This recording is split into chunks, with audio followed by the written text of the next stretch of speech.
To show you around the routing in Angular, I've created a simple example app that I'll show you around first, and then we'll add some functionality to it.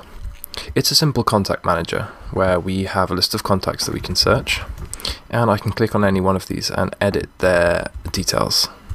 So I'll just update my name, and maybe update my number, and then we'll head back to the list, and you can see that that's updated, and my number's been updated too. We can click on Jeffrey, edit him, and go back to the list. And again with Joe. But ideally what we'd be able to do would be add a contact from this screen and also delete a contact when we're in that view. I'll give you a tour around to get us started. The code for this app is included with the video, but you'll need to have a local server running in order to show it. You can't just open the index file in the browser because the templating won't work. So I'll show you around the application now. This is the main index page, and you can see we've told Angular that our main module is contacts, and we have a div here with the controller contacts, and then a new directive that we haven't seen before, ngView, and I'll explain what that is in a second. We've also included Angular on the page, and all our JavaScript is in a separate file called contacts.js. If I head to contacts.js, you can see we are using our Angular module syntax, and the module name here lines up with the contents of the ng-app directive. You can see here I've created two controllers, the contacts controller that's referenced from the index page, and an edit controller that doesn't seem to be referenced yet. In the contacts controller, I've added a contacts model to the scope, and it's a list of each of our contacts, Jeffrey, Joe and myself. And I've added a config block that we haven't seen before, so let me explain what it's doing. Angular provides us with the ability to set up routing within our single page application over here. To do this, we configure the route provider. We create a config block and request the route provider, which Angular will supply for us using dependency injection. We use the route provider to configure the routes within our application.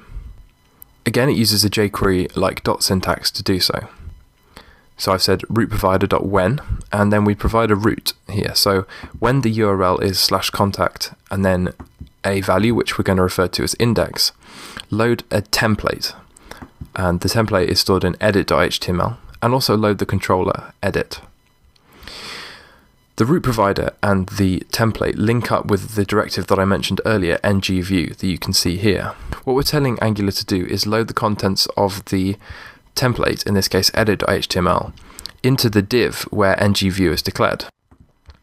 So when the URL matches contact and the contact's index, which we'll use as the index of the contact in our contacts array, it loads up the edit.html template and also loads the edit controller. Then we define another route, which is just a slash, or in other words, the root. In that case, we load in the list.html template, and we aren't supplying a controller because we just need to use the contacts controller. The contacts controller is the parent of all contacts, which means that anything defined in the scope of the contacts controller is available on child scopes. So if we load in the edit controller in this div, the models defined on the scope of the contacts controller are available inside the edit controller. This is the currently active route. So if I inspect the page, you can see that inside our contacts div and the ngView div that we see here, the contents of our list template has been loaded in. Just to show you, there's the h2 and a div, this div here that contains the label and the search input, and a list that uses the ngRepeat directive to list all of our contacts. If I click one of these, you can see the URL changes to contact 0. When that happens, Angular matches the URL against the route we've defined here, loads in edit.html and the edit controller. So let's have a look at edit.html.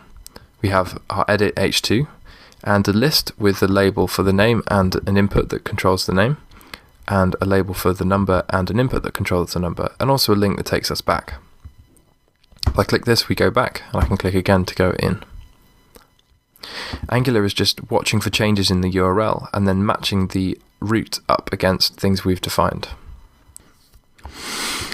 When we defined the edit route, that's this first one in the list, we said that we want to be passed a parameter and that to be referred to as index.